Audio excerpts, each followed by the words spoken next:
Well, I'll tell you what's really wrong. What's wrong is the fact that you're here, in this hospital, and that you're hurting, and I don't want you to get well. And I'll tell you something. They're going to make me leave if you keep getting upset over everything I say. Okay. It's just that I'm so jumpy over Brian. He's been on my mind so much, and I haven't been able to see him. Oh, well, you know, hospital rules. They won't allow anybody in here under 14. The hell with hospital rules. I want to see my son. I'm upsetting you again. No. It's not you. It's me. I'm the one on edge.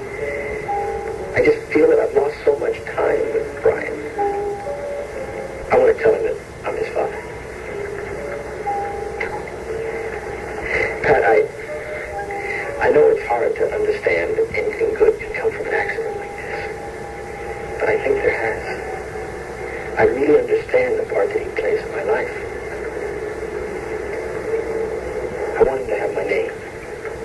Lord. Brian, Lord.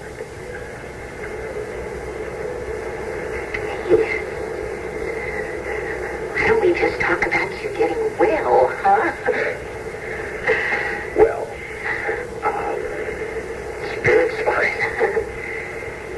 It's just that the body's a little weak. But I'm going to get out of here soon. And then you and I are going to get married. And we're going to go on that honeymoon.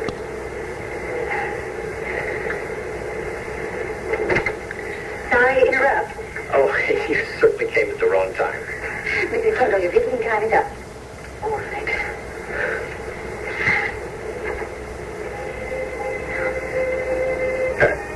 And before you leave, talk to Jim and make sure that Brian can come and see me. And I'll talk to him too. Yes, of course I'll talk to him.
never said anything about our sleeping together. Hey, listen, it's all right if you want to. I mean, Stop. Okay, so I'll tell you what. Just to make everything nice and moral, I'll marry you before we leave, all right?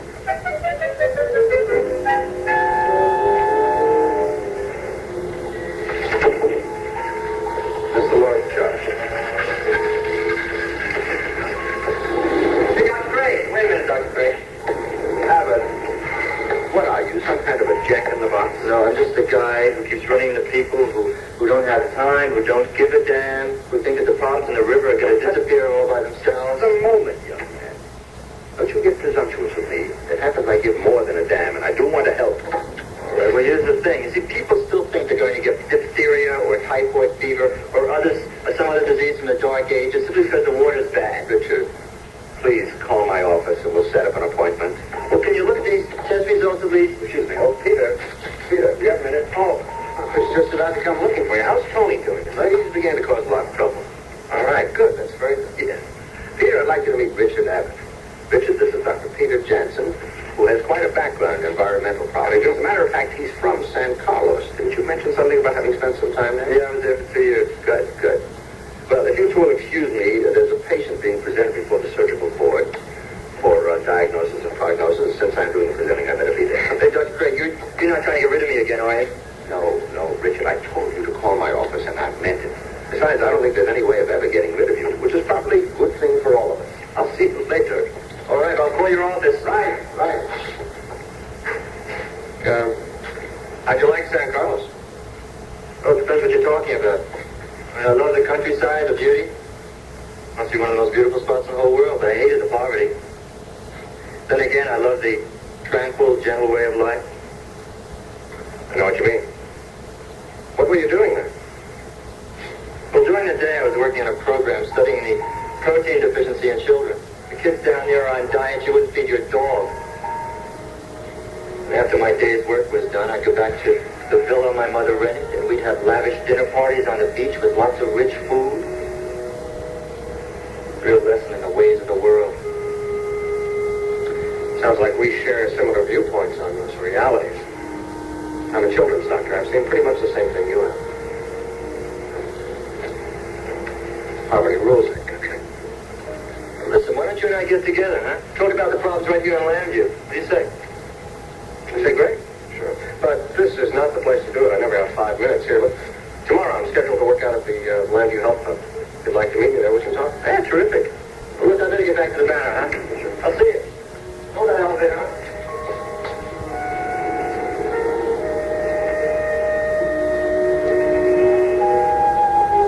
You know what scares me about you, Brad?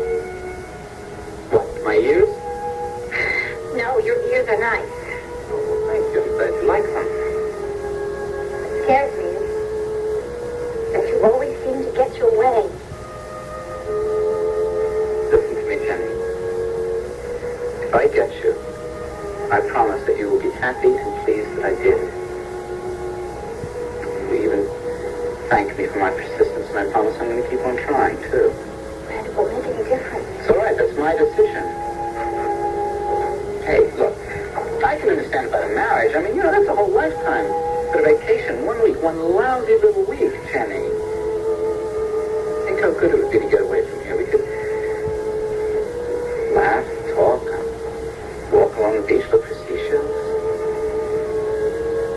Okay. All right, I don't expect an answer yet, but just think about it, all right? But please promise me you'll only think good thoughts, okay?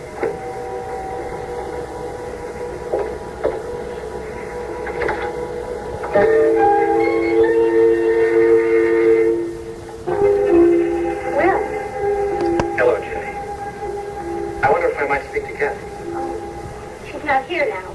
I promised to drop this book off to her. She'll be back in a few minutes.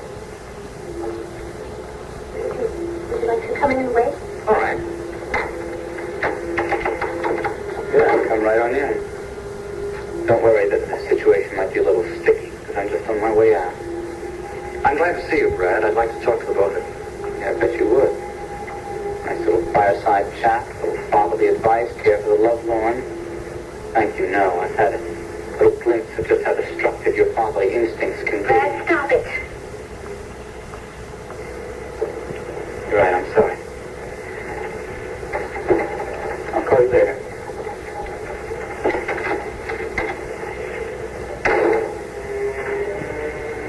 How have you been, Jenny?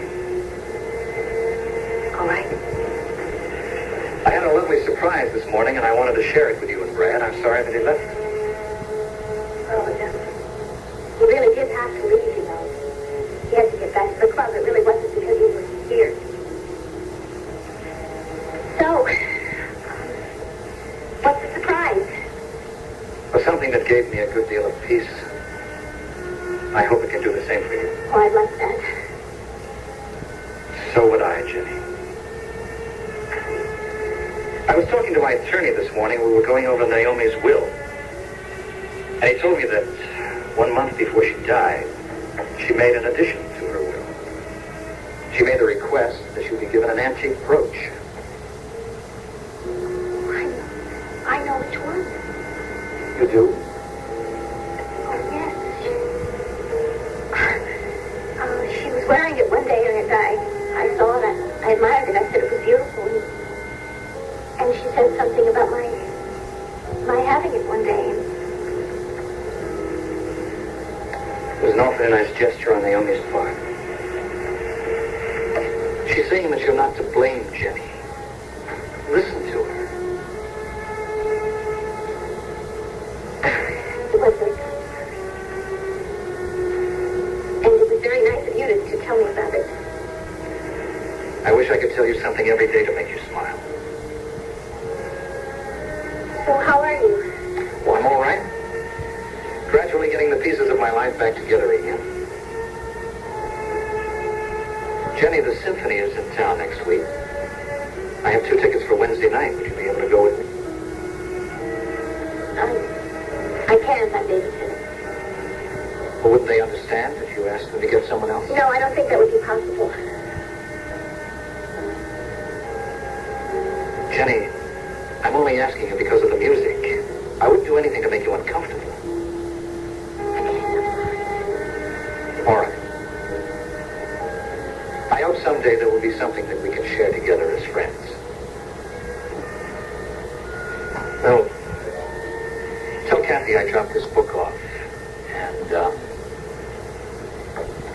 tell her that I'll be talking to her. Goodbye, Jenny.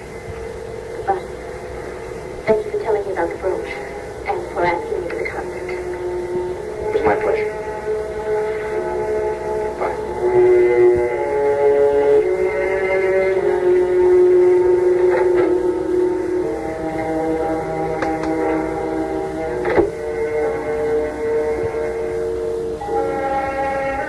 I think at this moment I'm happier than I've been for a long, long time. I love you, Jenny. I didn't want this to happen, but I love you.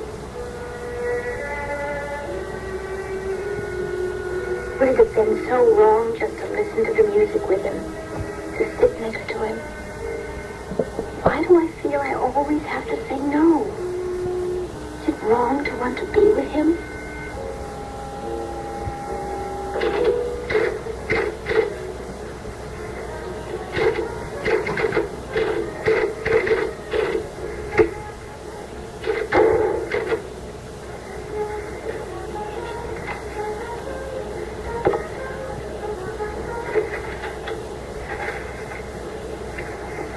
What's the matter?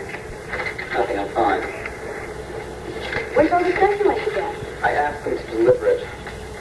Well, that was a funny thing to do. You know we need some of that stuff right now. We need tennis balls, paddles, All right. stuff. I'll go and get it. I swear, running this place is just like being a glorified errand boy. Everybody tells you where to go and when to jump. Hey, look, I don't know what you're so mad about.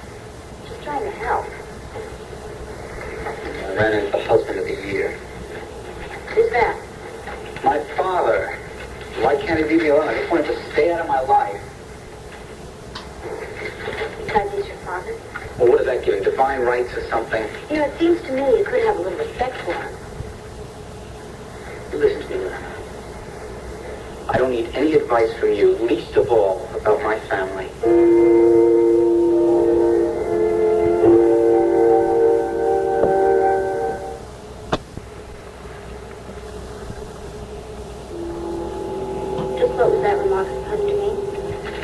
means that I don't think you've got the right to give me any kind of advice, whatever. Well, I think I've got a lot of rights. Dad, we've got a real relationship now. One that I cherish very dearly. And that's why I'm trying to help you by giving you my opinions and my advice. Now, you don't have to take my advice, but I sure do have a right to give it. All right. You're right. Do you understand what I mean by a real relationship? Yes. Full one. Yeah. Look, I've got to go pick up that stuff. I'm going to give a demonstration in 10 minutes, all right? Okay, go ahead. And don't you worry about a thing, because I got everything covered here.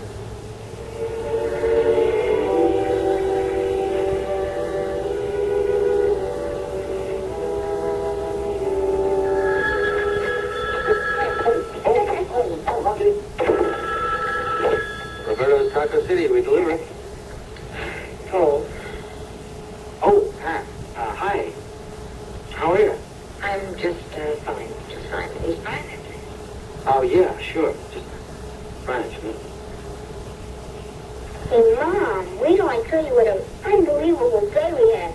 Well, first we started... Wait a minute. First of all, I would like to know when you're coming home, and then maybe you can tell me all about it when I see you.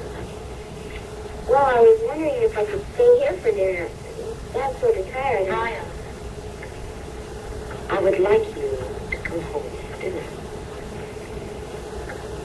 I miss you, you know? I mean, it seems like a long time since we've just sat down and talked.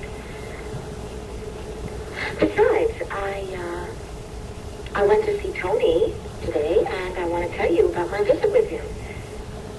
He talked a lot about you. Oh, so they finally let you see him, huh? Yes, and he's getting much stronger. So, how soon do you want me to come home? Well, since dinner is already on, I would like you to come home as soon as possible. All right. All right. Oh, Brian. Yeah? Say goodbye to Paul. Okay. Mom said goodbye. Okay. Come on, out with it. What's the matter? Well, Mom saw Tony today. She said he's getting stronger. Well, that's very good. Well, for him it is, but not me. Oh, now wait a minute, Skipper. Why would you say a thing like that? I just can't help it. It's just that I know when he gets better, Mom's going to try and take me away from you. And I don't want to lose you again.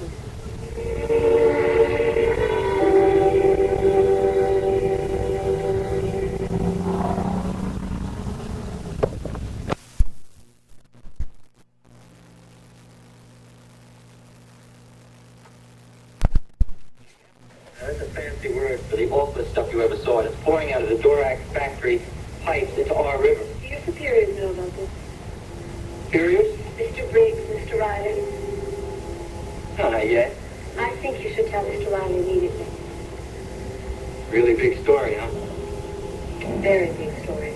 In fact, I think I'll tell Mr. Riley myself. And in the meantime, Mr. Abbott, don't you do anything. Don't talk to anybody, and don't write a word for publication.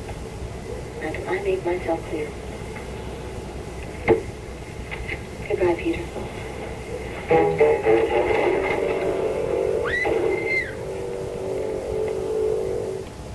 I thought I was helping. No. Hey, listen, she would have found out sooner or later anyway. I wonder why she was so upset. Well, apparently she doesn't approve of your brand of investigative reporting. No, I guess not. Where does that leave me? I mean, the lady owns a newspaper.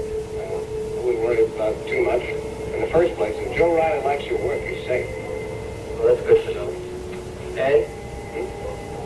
Well, you said in the first place. Is there a second place? Ah, well, for whatever it's worth, Mrs. Lord is very receptive to the attention of young men. Now, don't get me wrong. I simply mean everyday courtesy, little thoughtful things. Oh, yeah. You mean like not barging into her office when she's having a meeting? Yeah, for starters. Well, I remember that. I don't think that's enough to save my job. Not after this pollution story comes out. But if Mr. Riley doesn't bury it.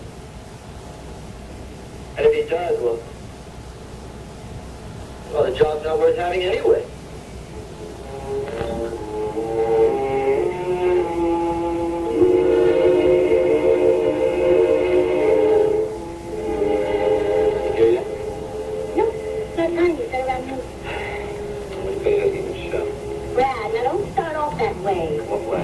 With a chip on your shoulder, you and your father are never going to get together if you don't try a little harder. I've spoken to a word. Paul and I are never going to get along together. You see what I mean?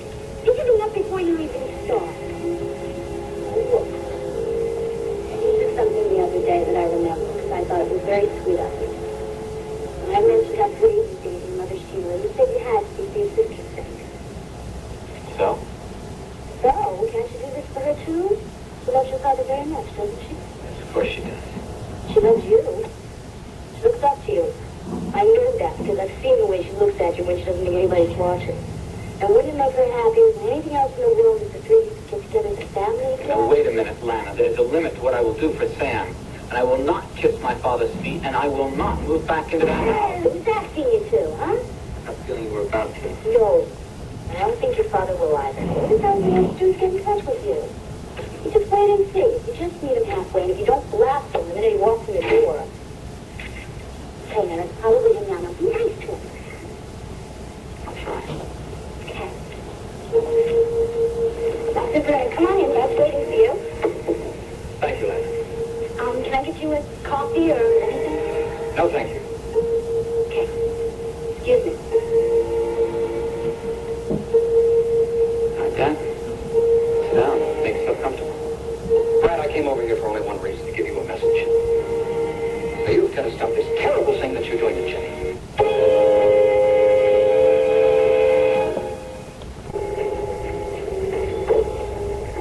Okay if I sit down?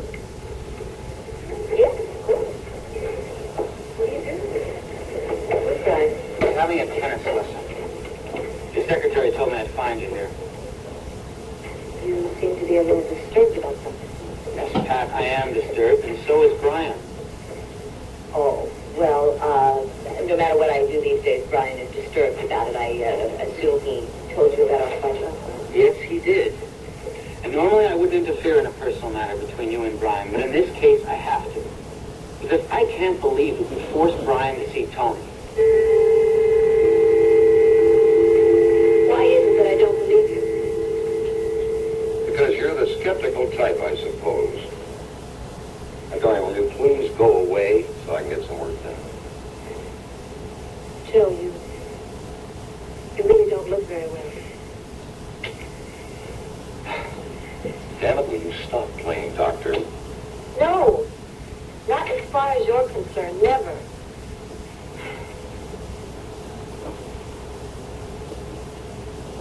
You know, Joe, last night I didn't get much sleep because I was worried about you, all alone in that house. Now, did you manage to get any sleep? Yes, I did. Now, goodbye, please, huh? You know what my educated guess is? That I'm lying. That's right. You're a very clever woman. Now, will you please tell me how you really feel? I suppose the way you expect any man to feel. Whose life could end any minute. I came over here for one reason, Brad, to give you a message. Now, you have to stop this terrible thing that you're doing to Jenny. The civilized meeting you wanted to have? I hope it can be the civilized. When you start out by accusing me, the only place you've got to go from here is down. My only motive is to protect Jenny. I have a sick and compulsive preoccupation with Jenny Siegel. She's been hurt enough, Brad. Yeah, well, let's not minimize your contribution to that area, all right? How can you involve her in a situation like this? In the world to be mouthing off to me about what I can or cannot do with Jenny Siegel. You don't love her. If you did, there'd be no way that you'd be doing this to her.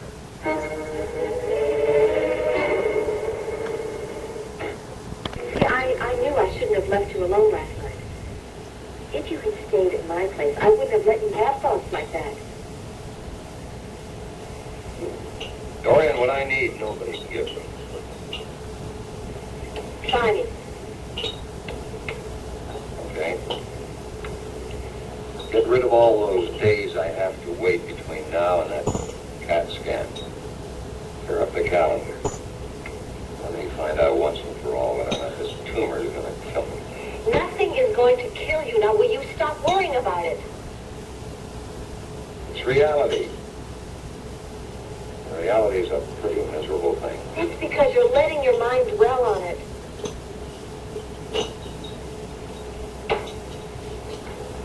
Sure, it's pretty damn hard not to dwell on it. Particularly when I have to sit down with my attorney and see to it that my estate is in order. That's a little premature, isn't it? Perhaps, but it has to be done. You said yourself I could have a seizure at any time. Walking down the street, I'm taking a shower, anything. The toughest part was having to sit down and write Vicky a letter, just in case I conk out before I have a chance to tell her what's going on. What did you do with the letter that you wrote to Vicky?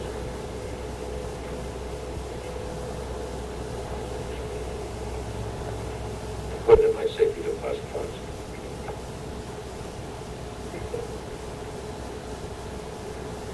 By the way, have you seen Richard Abbott this morning?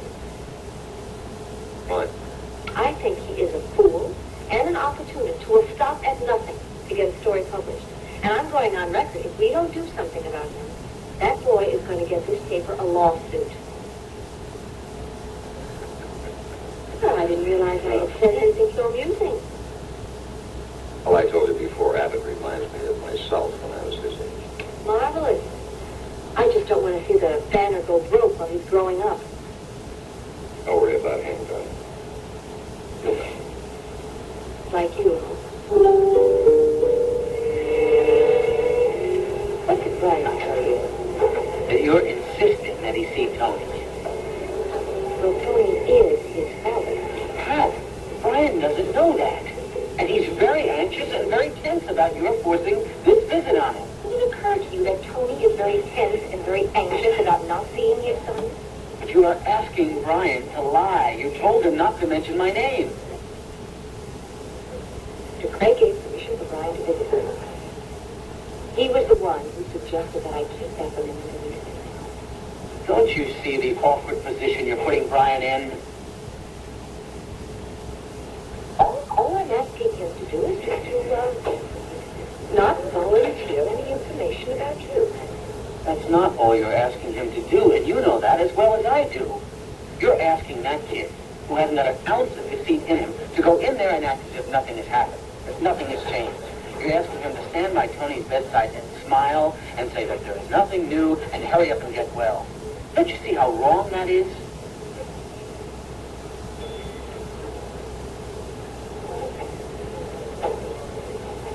Pat,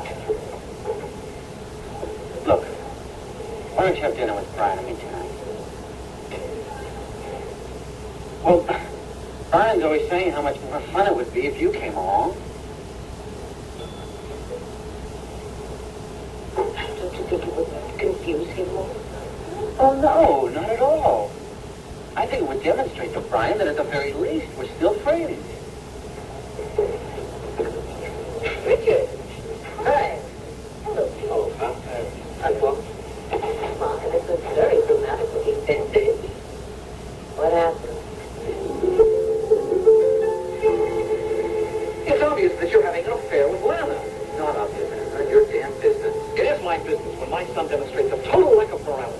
In the genes, Dad. It's a direct hand-me-down from my father. I'm not going to stand around here and watch you inflict more pain on Jenny. You too, you wouldn't have. Think that Jenny might be attracted to me. You're seeing Lana behind Jenny's back. Now, don't you have any decency? Yes, I do have a few drops of decency, and I inherited them from my mother. But I sure as hell did not inherit them from you. My God. Did a son ever hate his father the way you hate me? I don't want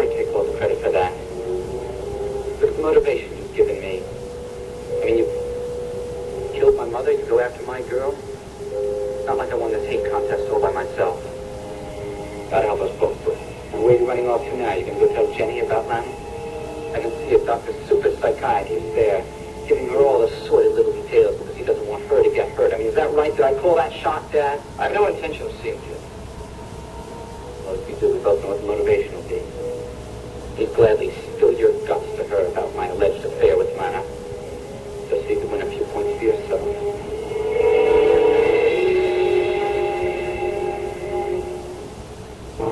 I would never do anything that devious. You've never done anything in relation to Jenny Siegel that wasn't devious. It's not true. No? What about when you were pitching it to her behind my back? What do you call that? The ball knifing above forward? Is that what you call it, pitching? What do you call it then, courting? I call it being in love with her. What are you going to call it, now that you've lost out? I don't look at love in terms of winning or losing. If love exists, it remains so, whether you want it to or not. And if I marry her, are you still going to love her? You don't love Jenny.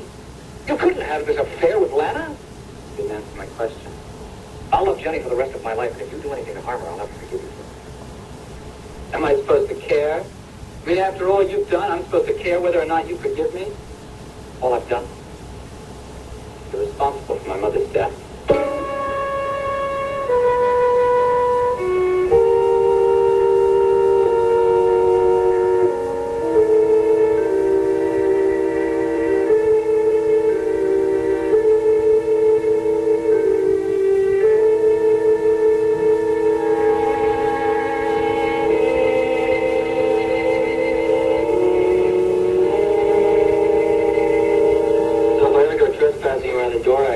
I'll make sure I have a steel helmet on. Did you have to take the picture? No, it's going to manage to mend without them. I don't even think he's going to have a scar for a souvenir. Oh, gee, I think a little scar right along there might be rather dashing. Dashing enough for the scar they've already collected. Did you manage to hold on to that sample of water? You bet. Excuse me, can we catch a little lunch, huh? It's nice meeting you. Hey, Peter. You going back to sleep? Of course. I'll see you later then.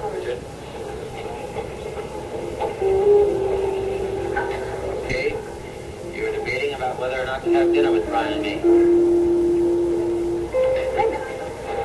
I don't think it'll confuse Brian to learn that we're still friends.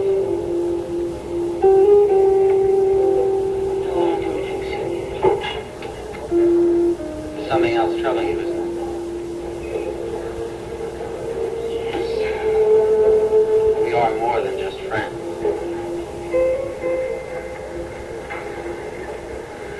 Well, in that case, then, there's no reason why you can't join us for dinner, right?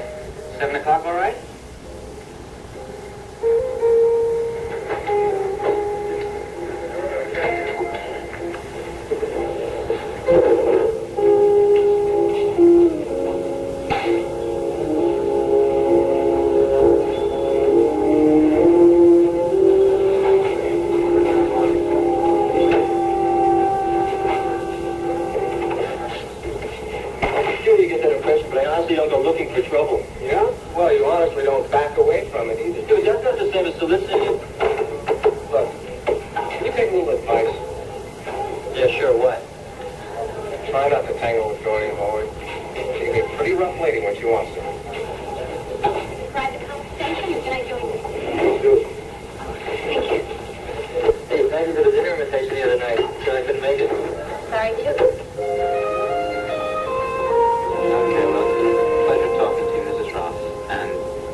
Nothing important. Well, nothing that's any damn business. Important to get you this angry. But I don't like anybody telling me how to run my life.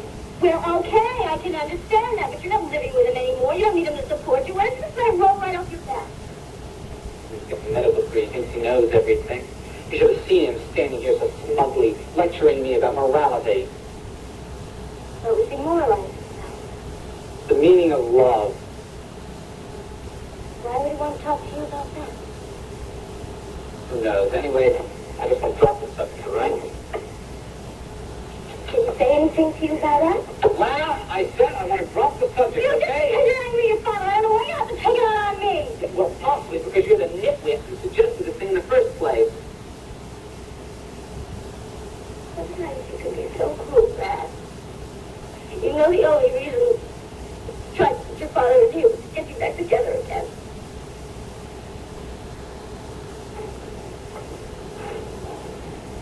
I'm sorry.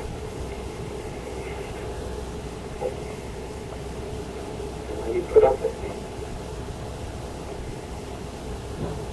Mean, I'm short-tempered, and I shouldn't lie shy about that. Why do you take it? Because I love you.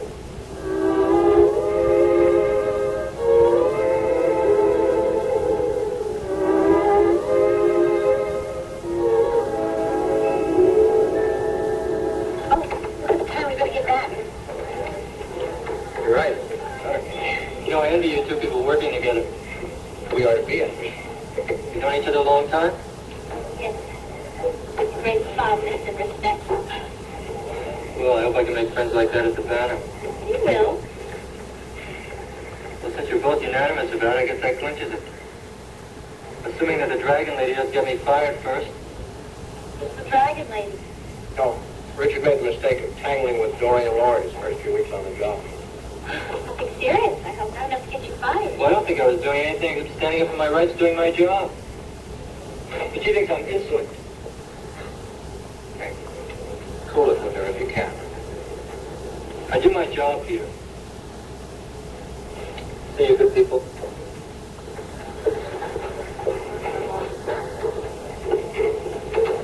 You like me, don't you? Yeah. Yeah, I do. I like his honesty. He pretty much says what he sees. Well, he certainly doesn't have any guile about it. Well, he better get some pretty fast if he's going to spar with Dorian. She is not a person to cultivate as an enemy. Think she might fire him? She's capable of doing anything when she's crossed.